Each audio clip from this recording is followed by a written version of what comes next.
mukawa ni watu wangwana, mukatupatia kura zenu, mukatuongezea maombi na Mungu akatupatia ushindi.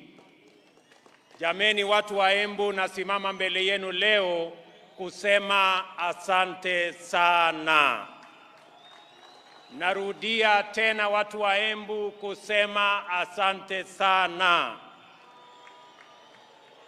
Mimi nataka niwahakikishie ya kwamba sisi wote tuliopata nafasi ya kuchaguliwa kutoka MCAs wetu, wabunge, magavana, maseneta, Mheshimiwa Deputy President na mimi hapa, pamoja na mawaziri wetu na wale wote ambao wamepata nafasi ya uongozi katika taifa letu la Kenya, mimi nataka niwahakikishie tutashikamana, tutafanya kazi pamoja ili tutimize malengo yetu ya kubadilisha uchumi wa Kenya na kuhakikisha kwamba kila Mkenya anapata nafasi ya kujiendeleza katika taifa letu la Kenya.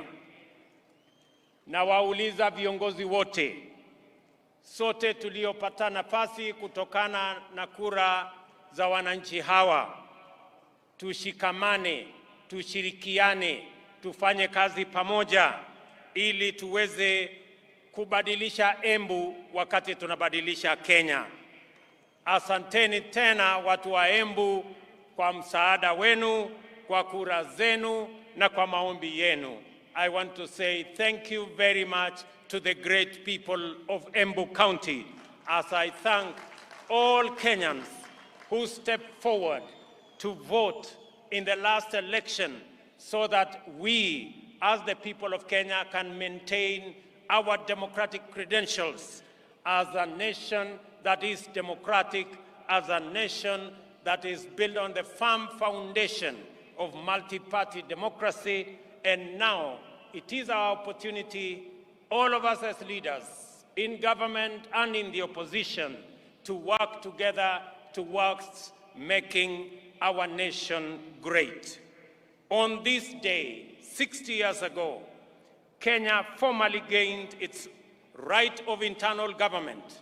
Madaraka, the mandate of majority African self-determination, was a major step forward.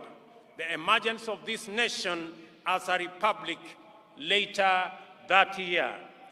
That first Madaraka Day then was the golden dawn of our country's sovereignty, freedom from colonial oppression, autonomy from racist repression, and liberty from foreign suppression.